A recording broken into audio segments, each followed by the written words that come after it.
Parang kinakaladkad siya, no?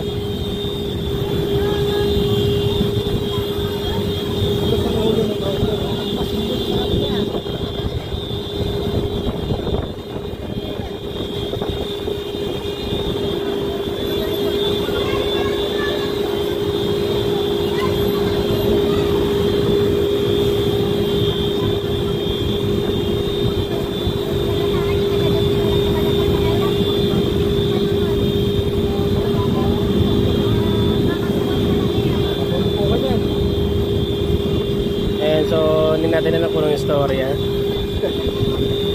Pero nakita ko doon sa harap ng bumper na sasakyan parang natanggal. Yan. Tapos si kuya naman nilang helmet. Hindi ko alam kung anong nangyayari sa kanya. Yan. So, yan. May mga officer na. Pero, dire-diretso pa rin. Dire-diretso pa rin siya sa pagdadrive. Parang hindi siya natatakot sa mga penalty na mangyayari sa kanya. Hopefully makakapag-explain yung driver pati yung nandun sa nasa harap. Hanggang ngayon umaandar pa rin siya eh. Parang na yan pero tigas ang ulo.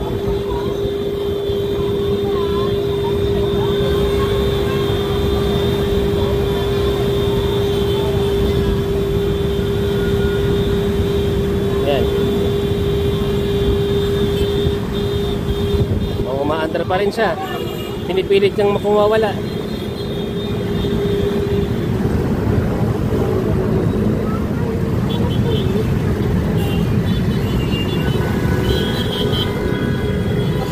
Yan.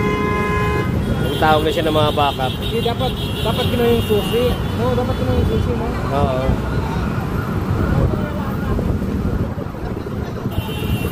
Yan.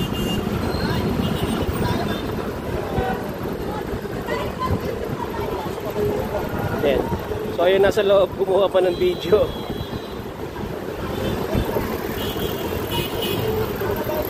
Pero hindi niya alam na tatlo na yung officer na kumakausap sa kanya. Ay pa rin pahintayin yan. Sinarado pa rin niya. At ayan, mag-aano pa rin.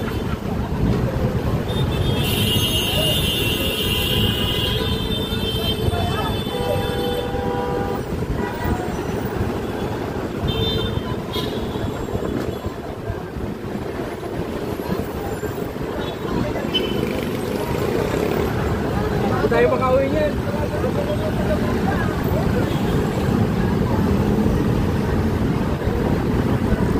Ay, tumawag na ng ibang mga officer. Ayan. At sige pa rin yung antar ng sasakyan na to.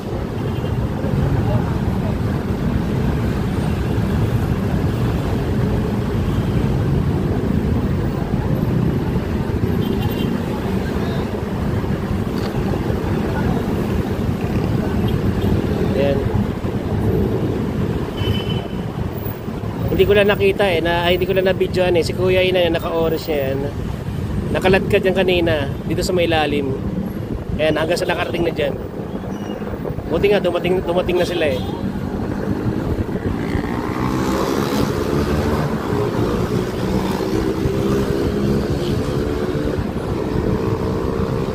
Ayan.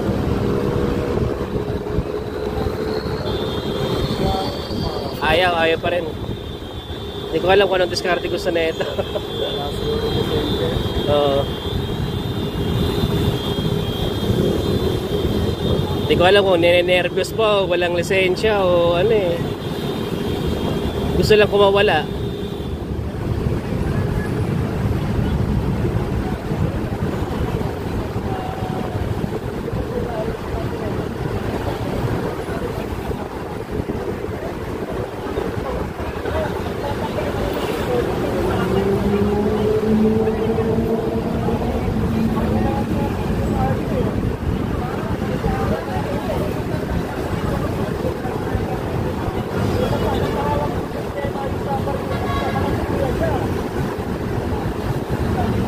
Ayan, so marami na mga officer. Ayan, dumarating.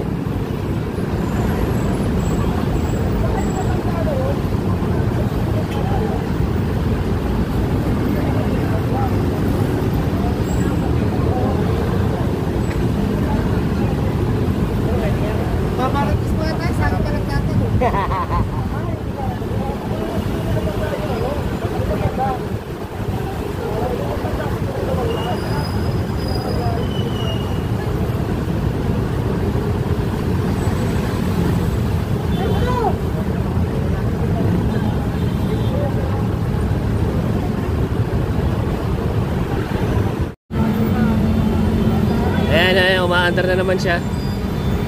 Parang yun talaga ang plano niya, ang tumakas. Ayan. Takasan nyo na yan para hindi na makawano mga takas.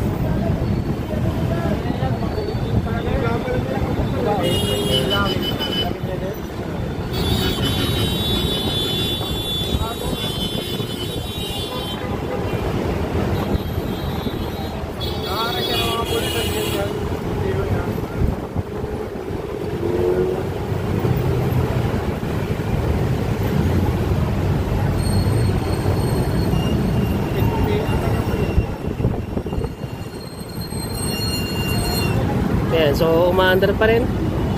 Parang ayaw niya magpigil.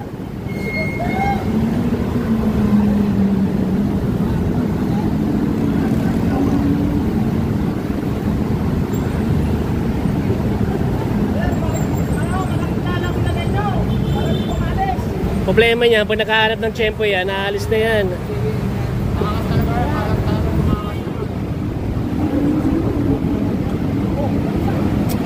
Baliktad.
Sa harap.